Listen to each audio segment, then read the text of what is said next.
मंगलवार शाम 4 बजे सिर्फ दूरदर्शन किसान पर।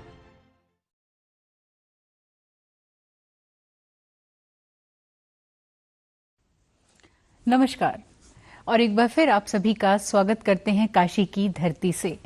जैसा कि हम सभी देख रहे हैं कि इस समय ठंड के मौसम में जो गलन है, जो ठंडक है, वो इस कदर बढ़ चुकी है कि शायद ही कोई ऐसा व्यक्ति होगा जो ये न चाह रहा हो, जो ये न सोच रहा हो कि घर में ही रहना हो तो अच्छा है, बाहर न निकलना पड़े। तो ऐसे में एहतियात बरतने की बहुत ज़रूरत है। बहुत सारी समस्याएं हैं जो हमें परेशान कर सकती हैं। तो इसी के मद्देनज़र आज हमने अपना विषय चुना है कि ठंड के मौसम में क्या क्या सावधानियां बरतें और विशेषकर डायरिया जो हमें परेशान कर सकता है उसके बारे में चर्चा करेंगे। और हमसे अपने ज्ञान को साझा करने के लिए हमारे साथ मौजूद हैं शहर के जाने माने पेट रोग विशेषज्ञ एवं सर्जन डॉक्टर के सिंह। तो चलिए करवाते हैं आपसे मुलाकात। डॉक्टर के सिंह वाइकाइकर में आपका बहुत बहुत स्वागत है।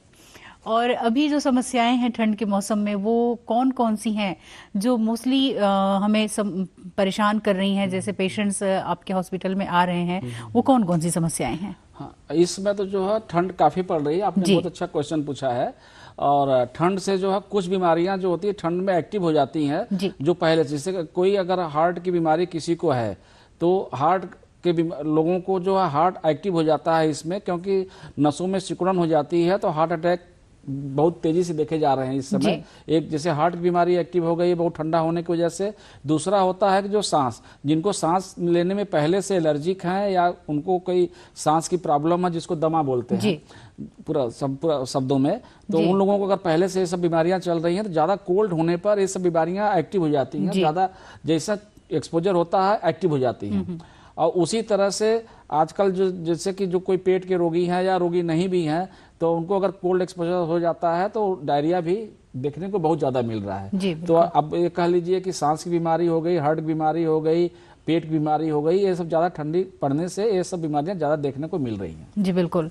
तो यानी इन समस्याओं से हमें बच के रहना है और ये समस्याएं क्यों होती हैं इस पे भी थोड़ा ध्यान देने की ज़रूरत है। जो अभी पेट से संबंधित जो समस्याएं, उसमें डायरिया की प्रॉब्लम बहुत ज़्यादा है, क्योंकि आप उस क्षेत्र से आते हैं। तो इस पे थोड़ा विस्तार से हम चर्चा करना चाहेंगे कि ये जो डायरिया समस्या यूं तो हमेशा बच्चों में हम देखते हैं, कभी कभी बड़ों में भी देखते हैं, लेकिन इस सीजन में हमें खास तौर पर ज़्यादा ये एहतियात बरतने की ज़रूरत है। कभी कभी ये जानलेवा भी साबित हो सकता है। ऐसा क्यों और क्या है ये? हम बताना चाहेंगे जैसे कि डायरिया, कोई भी डायरिया हो तो डायरिया होता है, इसमें पानी का लॉस होता है। लेकिन जो कोल्ड डायरिया जो बोल रही हैं, जो कोल्ड डायरिया होता है, कोल्ड एक्सपोजर से भी डायरिया होती है। होता क्या है कि बहुत ज्यादा ठंड पड़ती है तो वायरस एक्टिव हो जाते हैं और जो डायरिया शुरू होती है वो डायरिया जल्दी रुकती नहीं है। इसको हम लोग कोल्ड डायरिया बोलते हैं। इसमें जो होता है मरीजों को लक्षण क्या होता है कि वाटरी स्टूल, मरीज बोलता है सर एकदम पानी की तरह हमको स्टूल पास हो रहा है और फ्रिक्वेंट पास हो रहा है और हमको पेट में ऐठन दे करके बहुत तेज दर्द हो रही है। इसमें उल्टी भी मरीज को होने लगती है। उल्टी हो भी सकती है, नहीं भी हो सकती है, लेकिन पेट में ऐठन दे करके दर्द होता है जिसको स्पाज्मोडिक पेन कहते हैं, वो बहुत तेज होता है। और बार बार स्पूरियस डायरिया, स्पूरियस का मतलब होता है कि बार बार फ्रिक्वेंट डायरिया, वाटरी डायरिया। होता क्या है कि हम लोगों के आंतों का एक मूवमेंट होता है जिसको पेरिस्टाल्सिस बोलते हैं। आंतों का मूवमेंट क्या होता है, सिंक्रोनाइज्ड होता है। ऐसे ऐसे करके वो 1 मिनट में इतना होगा। जब ठंडी लग जाती है, वायरल बीमारी हो जाती है ठंडी की वजह से, तो उसमें आंतों का मूवमेंट जिगजैग और फ्रिक्वेंट हो जाता है। तो जो चीजें जो अभी पास होनी है 1 घंटे बाद, वो पता लगा 2 मिनट में ही पास आउट हो जा रही है। हर 2 मिनट में, 5 मिनट में इतना ज्यादा पेरिस्टाल्टिक मूवमेंट होता है। उस पेरिस्टाल्टिक मूवमेंट के वजह से पेट में दर्द भी होता है। मरीज बोलता है कि सर पेट में गड़गड़ कर रहा है, बहुत तेज आवाज आ रही है और बहुत तेज ऐंठ के दर्द हो रहा है। तो कोल्ड एक्सपोजर से एक बीमारी जो पेट की है, ये समस्या आजकल बहुत ही कॉमन है। और जहां तक हमको लगता है कि हर अस्पताल में आए दिन फ्रिक्वेंट मरीज आ रहे हैं। इसमें एज बार नहीं है। इसमें जो है जो ओल्ड एज के लोग हैं, जो बच्चे हैं, वो ज्यादा एक्सपोज हो जा रहे हैं, लेकिन जो यंग जनरेशन है उनको भी हो रहा है बीमारी। और खास तौर से उन लोगों को भी ज्यादा हो जा रहा है जो पहले से जिनकी इम्यूनिटी लो है, किन्हीं वजह से। जैसे कि मान लीजिए उनको कोई बीमारी पहले ब्लड प्रेशर के, शुगर के या हार्ट के या सांस के मरीजी हैं पहले से, जिससे उनकी बॉडी की क्षमता, इम्यूनिटी कम है। उन लोगों को जैसे ठंड लगती, थोड़ी भी ठंड लगेगी तो ये डायरिया शुरू हो जाती है। जी बिल्कुल। तो यानी कि ये खतरनाक इसलिए हो जाता है क्योंकि अभी जो वायरसेस हैं इस तरीके के, वो हमें परेशान करते हैं इस मौसम में, और ठंड के मौसम में किस तरीके से हम इन समस्याओं से बचें, इस पे ध्यान देने की हमें ज्यादा जरूरत है। जी हाँ, ठंड में जो है एक तो जो इसके लक्षण हो गए जी, इसके लिए बचाव ये है कि हम लोगों को कोल्ड एक्सपोजर से बचना मैंडेटरी है। जी। तो जैसे कि टेम्परेचर जब बहुत डाउन होता है, खास तौर से रात में टेम्परेचर डाउन ज़्यादा हो जाता है, तो उस समय तो सब लोग सोते हैं। कुछ लोग होते हैं कि उस समय भी अपना कुछ काम निकाल लेते हैं या सड़क पर रात में निकल करके घूमते हैं, तो बहुत डेंजरस है, वो बिल्कुल नहीं करना चाहिए। रात के समय में इस समय टेम्परेचर बहुत डाउन रहता है, उसमें कोल्ड एक्सपोजर होने का ज़्यादा चांसेस होता है, उस समय बिल्कुल कोई काम न करें।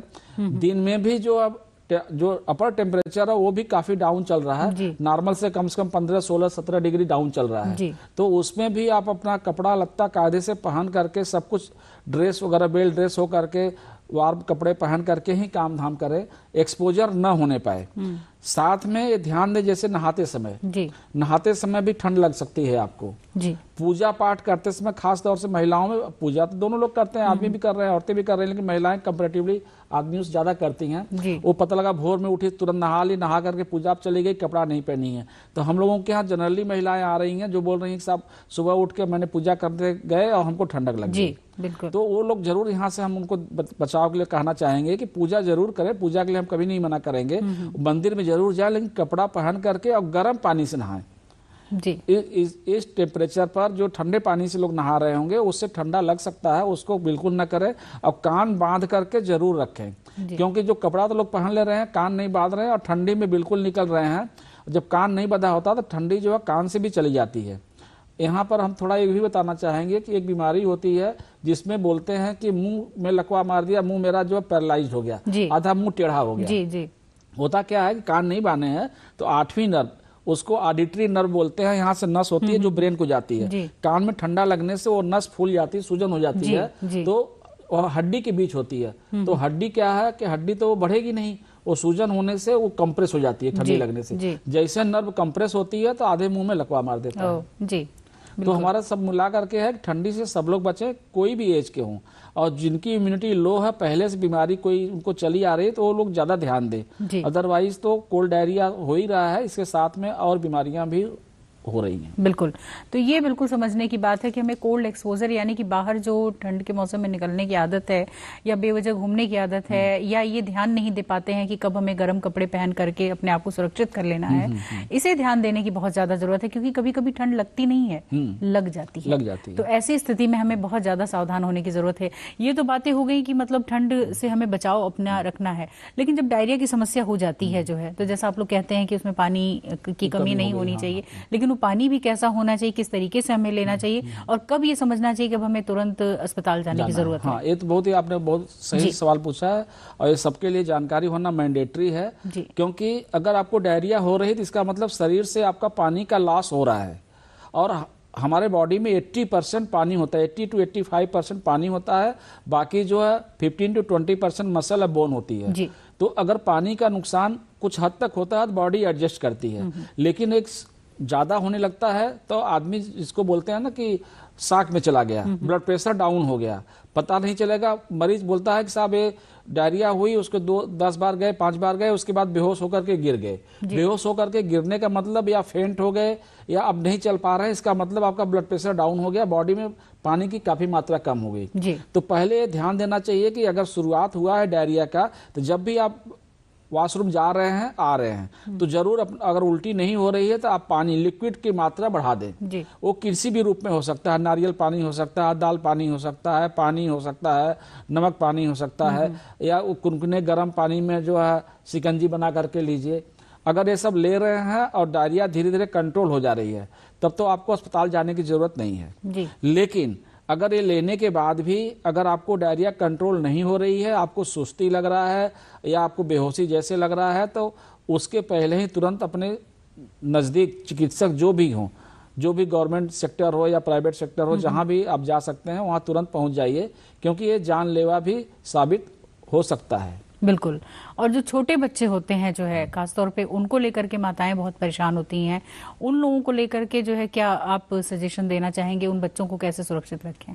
बच्चों को तो सबसे सुरक्षित करना है कि उनको गर्म कपड़े पहनाए, खाना पीना जो भी है, जैसे छोटे बच्चे हैं उनको दूध दे रही हैं या जो भी चीजें दे रही हैं, पेय पदार्थ दे रही हैं, तो उनको हल्का और गर्म होना चाहिए, वो कोल्ड बिल्कुल नहीं होना चाहिए। गर्म कपड़े उनको हमेशा दिन भर पहना के रखें। बच्चे को अगर नहवाना है, करना है, निकालना है कपड़ा, तो तुरंत कमरे को कोशिश करें कि जिस कमरे को वार्म अप रहे वहीं पे बच्चे के कपड़े निकाल करके उसको उसी कमरे में बच्चे को पोंछ दें या गर्म कपड़े से नहवा दें, पानी से नहवा करके गर्म कपड़े तुरंत पहना दें। तो बच्चों को सुरक्षित करने के लिए है कि उसको एक्सपोजर न होने पाए बिल्कुल, उसको थ्रू आउट 24 आवर गर्म कपड़ा पहना के रखें। जी बिल्कुल। और ऐसे में जो है कुछ घरेलू नुस्खे बड़े काम आते हैं बच्चों के लिए भी, बड़ों के लिए भी जो है, उसके बारे में भी हम आपसे जानना चाहेंगे कि वो क्या तरीके हो सकते हैं, खान पान कैसा होना चाहिए इस समय, जिससे कि सर्द मौसम में इम्यूनिटी भी हमारी अच्छी रहे और हमें सर्द के मौसम में ठंड लगने की जो शिकायत है वो भी ना हो। पहले बात है कि हाइजीनिक भोजन करना चाहिए। तरल पदार्थ का अमाउंट, जैसे सॉलिड फूड होता है, तरल पेय पदार्थ होता है, तरल पदार्थ या सेमी लिक्विड की मात्रा इस समय बढ़ा देनी चाहिए। जैसे कि आप मान लीजिए दलिया हो गया, खिचड़ी हो गया, सेवई हो गया, गर्म पानी हो गया, दाल हो गया, इन सब का अमाउंट थोड़ा सा बढ़ा लेना चाहिए। और फास्ट फूड तो बिल्कुल नहीं के बराबर खाना चाहिए। बाहर की बनी हुई चीजें बिल्कुल नहीं खाना चाहिए, घर की बनी हुई चीजें खाना चाहिए, हाइजीनिक खाना चाहिए। वाटर इनटेक हमेशा हाइजीनिक होना चाहिए, क्योंकि अगर आपको ठंडी लगी है उसमें आपने गंदा पानी भी पी लिया तो उससे डबल इन्फेक्शन हो जाएगा आपको। और बासी खाना खा लिया, ये सब कर लिया तो फूड पॉइजनिंग हो सकती है। तो जो आपने पूछा है कि खाने पीने पर ध्यान देना चाहिए, खाने पीने का हमारे कहने का इतना ही है कि एकदम शुद्ध खाना होना चाहिए, हाइजीनिक होना चाहिए। उसमें लिक्विड और सेमी सॉलिड के अमाउंट, जिसमें पानी ज्यादा होता है, वो बढ़ा देना चाहिए। और अनहाइजीनिक चीजें बिल्कुल ना खाएं जी, इसका बहुत ध्यान देने की जरूरत है। जी बिल्कुल। और इस मौसम में कभी कभी बच्चे जिद कर बैठे हैं जो है वो आइसक्रीम के लिए भी और कोल्ड ड्रिंक के लिए भी, तो हम चाहते हैं कि आपके माध्यम से जरूर उन बच्चों के लिए और उन पेरेंट्स के लिए भी जाए कि ये गलती बिल्कुल वो ना करें। नहीं, अभी तो देखिए अगर कोल्ड ड्रिंक या आइसक्रीम वगैरह ले रहे हैं तो डायरिया तो बात की चीज है, गला तुरंत खराब हो जाएगा और गले में तुरंत इन्फेक्शन हो जाएगा। और गले का इन्फेक्शन होते ही इतना तेजी से बढ़ता है इन्फेक्शन, गले का इन्फेक्शन, कि वो उससे आदमी सेप्टिसीमिया में जा सकता है जी। सेप्टिसीमिया एक खराब बीमारी मानी जाती है जिसमें आदमी की कैजुअलिटी भी हो सकती है, डेथ भी हो सकती है। बिल्कुल। तो ये सब चीजें जो है बिल्कुल अभी सेवन न करें जब तक अभी कोल्ड मैक्सिमम पड़ रहा है। अगर लेते भी हैं तो जिनकी एज है ठीक ठाक है वो लेते हैं तो उसको बचा करके देख करके लें। ये भी नहीं कि खुले में लेकर के अब खा रहे। कोल्ड ड्रिंक तो बिल्कुल खुले में बिल्कुल नहीं पीना है, वो व्हाट एवर एज, कुछ भी उम्र हो, छोटा एज हो चाहे बड़ा एज हो। अब शादी ब्याह का मौका अभी तो नहीं है, लेकिन 4 दिन बाद 5 दिन बाद शादी ब्याह का भी मौका शुरू हो जाएगा, तो उसमें कोल्ड ड्रिंक भी रहेगी, उसमें पेय पदार्थ भी रहेगा, उसमें जो है आपको आइसक्रीम भी रहेगी। तो वहां भी देख करके ही आपको खाना, अभी तो 5 दिन बाद शादी का मौका शुरू हो जाएगा, 7 दिन बाद। और उसमें अक्सर ये चूक हमसे हो जाती है कि व्यंजन भले हमारे समकक्ष हमारे सामने बहुत सारे हों, लेकिन खाना क्या है ये निर्णय हमारा होना चाहिए और पूरे विवेक से होना चाहिए। और कितना खाना है। जी बिल्कुल। और इस जानकारी के लिए आपको बहुत बहुत धन्यवाद देना चाहेंगे, आपने अपना समय दिया और ये जानकारी दी, और उम्मीद करते हैं कि आप अपनी सेहत का ख्याल ऐसे ही रखते रहेंगे। तो फिर एक सेहतमंद मुलाकात होगी हमारी आपकी, लेकिन तब तक के लिए दीजिए इजाजत। नमस्कार।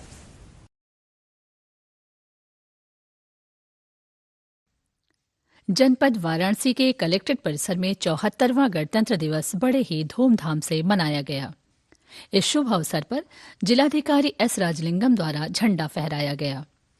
राष्ट्रगान के पश्चात जिलाधिकारी द्वारा स्वतंत्रता संग्राम सेनानी के परिजनों को अंग वस्त्र व पुष्प देकर सम्मानित किया गया।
गणतंत्र दिवस समारोह में स्कूली छात्राओं को जिलाधिकारी ने उपहार बांटा।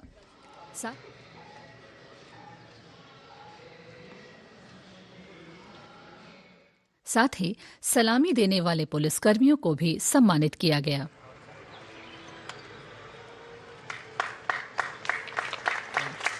इस अवसर पर जिलाधिकारी एस राजलिंगम ने गणतंत्र दिवस पर बधाई संदेश देते हुए कहा, मैं सभी जनपद वासियों को हृदय से ये 74वां गणतंत्र दिवस के अवसर पर शुभकामनाएं देता हूं। जैसा आप सब जानते हैं, भारत बहुत तेज़ी से आगे बढ़ रहा है और ऐसे राष्ट्र पर्व के अवसर पर एक जिम्मेदार नागरिक होने के नाते हम अपना योगदान कैसे देश के जो विकास के लिए कर सकते हैं, उसके बारे में भी आत्मविचार करने की आवश्यकता है, चिंतन करने की आवश्यकता है और हम सब मिलके भारत को एक विकसित देश के रूप में उसकी ओर ले जाने के लिए प्रयास करना बहुत जरूरी है। वाराणसी के पुलिस लाइन मैदान में भी मुख्य अतिथि राज्य मंत्री स्वतंत्र प्रभार रविंद्र जायसवाल ने झंडा फहराया।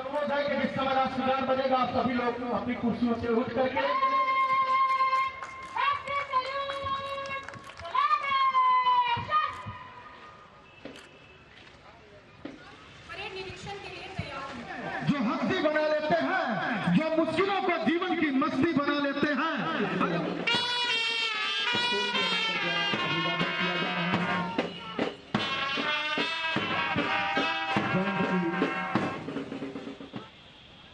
मंच की तरफ मैं हुए माननीय मुख्य अतिथि महोदय और यहाँ पर पधारे हुए सभी लोगों की शान में बाबा से एक दुआ करना चाहता हूँ। परेड सलामी के उपरांत मुख्य अतिथि ने अपने विचार व्यक्त करते हुए कहा, सबसे पहले मैं आज उनको याद करता हूँ जिन्होंने देश के आजादी में शहीद हुए। हम उन्हें याद करते हैं।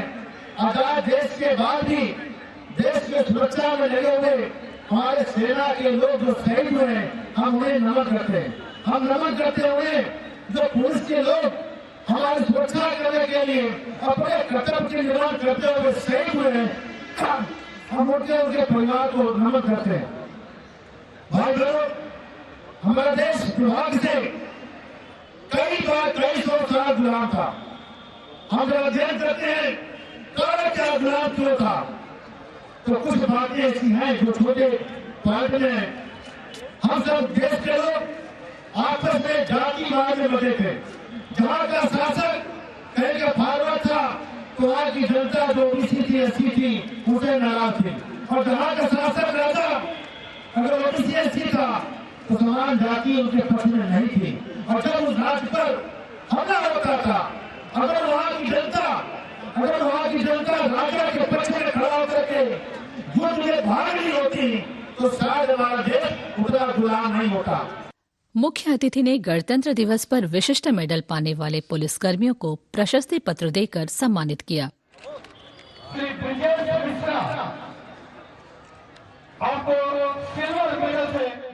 गणतंत्र दिवस समारोह के अवसर पर जनपद के पुलिस कमिश्नर अशोक मुथा जैन ने उपस्थित लोगों को संबोधित करते हुए कहा, हम सभी के लिए गणतंत्र दिवस केवल एक पर्व ही नहीं बल्कि गौरव और सम्मान का दिन भी है। समारोह में स्कूली बच्चों द्वारा सांस्कृतिक कार्यक्रम भी प्रस्तुत किया गया।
समारोह आयोजित किया गया। समारोह में मुख्य अतिथि प्रमुख मुख्य सामग्री प्रबंधक रजनीश गुप्ता ने झंडा फहराया। राष्ट्रगान के उपरांत बरेका सुरक्षा बलों ने मुख्य अतिथि को सलामी दी। तत्पश्चात मुख्य अतिथि ने परेड का निरीक्षण किया। निरीक्षण के बाद बैंड दलों के सारे जहां से अच्छा हिंदुस्तान हमारा की धुन पर सुरक्षा बलों, एनसीसी, स्काउट दल व स्कूली छात्राओं द्वारा मार्च पास्ट किया गया।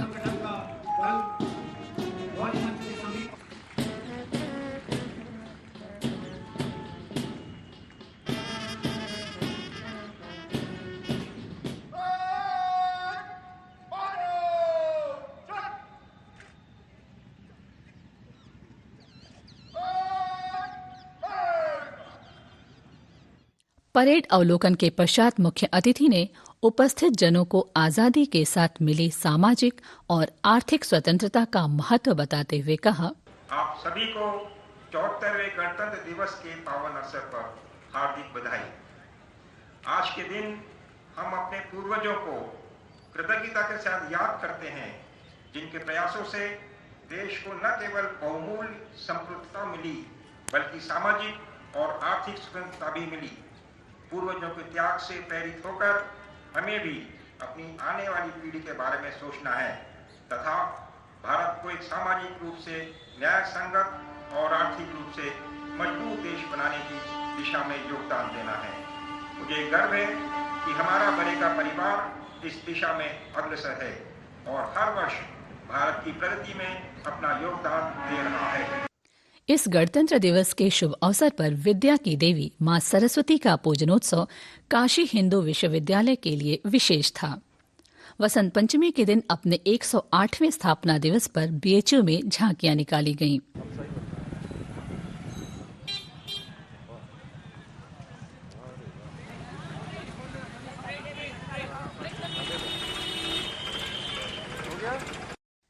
गणतंत्र दिवस पर दूरदर्शन वाराणसी में भी सहायक निदेशक अभियांत्रिकी राकेश कुमार साहू जी ने झंडा फहराया।